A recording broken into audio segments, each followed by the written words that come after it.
अस्सलाम वालेकुम student, welcome back. Student, इससे हमने पिछला जो लेक्चर पढ़ा था उसके अंदर हमने पढ़ा था सोल प्रोप्राइटरशिप क्या होती है और उसकी एडवांटेज क्या होती हैं। तो आज हमने इसके अंदर डिस्कस करना है इसकी डिसएडवांटेज।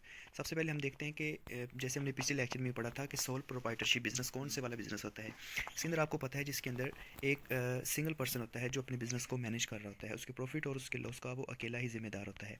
तो डिसएडवांटेज क्या होंगी, इससे क्या क्या नुकसान होंगे। जैसे कहता है लिमिटेड रिसोर्सेज के अंदर ये आ जाता है जिसके अंदर वो कहता है कि वो अपने काम का अकेला ही ज़िम्मेदार होता है।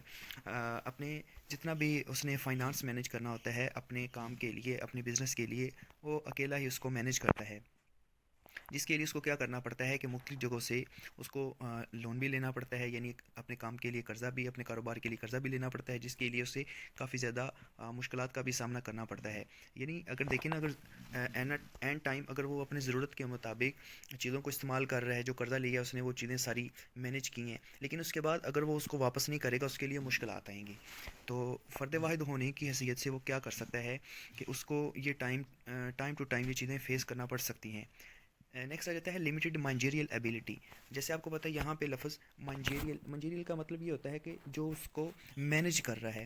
ज़ाहिर सी बात है कि इस काम के अंदर वो एक ही पर्सन होता है, तो उसके पास कोई एक्सपर्ट बंदा नहीं होता, या वो ख़ुद उसको अकेला ही मैनेज कर रहा होता है। तो उसके लिए ये होता है उसको काफ़ी ज़्यादा मुश्किलात का सामना करना पड़ता है।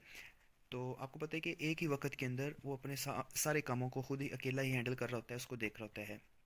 नेक्स्ट फिर आ जाता है अनलिमिटेड लाइबिलिटी, यानी उसकी जो जिम्मेदारियाँ होती हैं वो लामहदूद होती हैं, जिसके अंदर उसने क्या करना होता है, एक ही टाइम के अंदर अपने बिज़नेस को भी मैनेज करना होता है और उसी टाइम के अंदर अपने जो पर्सनल मैटर्स हैं उसको भी सोल्व करना होता है। उसकी फैमिली है, उसका घर है, साथ साथ उसने वो भी मैनेज करना होता है।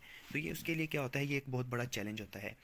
इसी तरह फिर क्या होता है कि अनसर्टेनिटी होती है इसके अंदर। अनसर्टेनिटी ये होती है कि जिसके अंदर मिसाल के तौर पर एक ही बंदा है, अगर खुदा न खास्ता अगर कोई डेथ हो जाती है या कोई खुशी का मौका होता है, तो उस मौके पर वो अकेला फ़र्द होता है, तो ज़ाहिर सी बात है उसने उन चीज़ों को भी देखना है साथ, तो जिसकी वजह से उसे टाइम टू टाइम काफ़ी ज़्यादा मुश्किलात का सामना करना पड़ सकता है।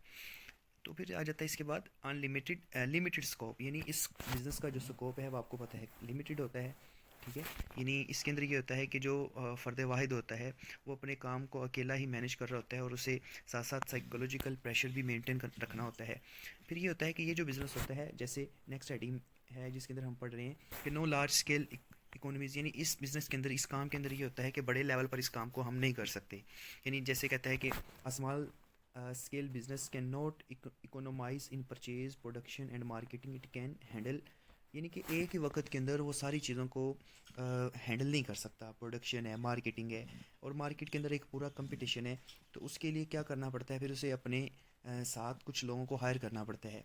जब वो अपने साथ कुछ लोगों को हायर करेगा तो ज़ाहिर सी बात है उसको उसके ऊपर कॉस्ट भी पड़ेगी। फिर इसके अंदर ये होता है कि मोर रिस्क होता है। मोर रिस्क से मुराद ये होता है कि जिसके लिए उसे क्या करना पड़ता है, a sole trader to take all decision himself, यानी जितने भी डिसीजन होते हैं उस अकेले बंदे ने लेने होते हैं। ठीक है, यानी ज़ाहिर सी बात है इसके अंदर ये होता है वो पार्टनर्स नहीं होते, यानी पार्टनरशिप की कमी होती है, तो जिसकी वजह से उसे ये टाइम टू टाइम मुश्किलात का सामना करना पड़ता है।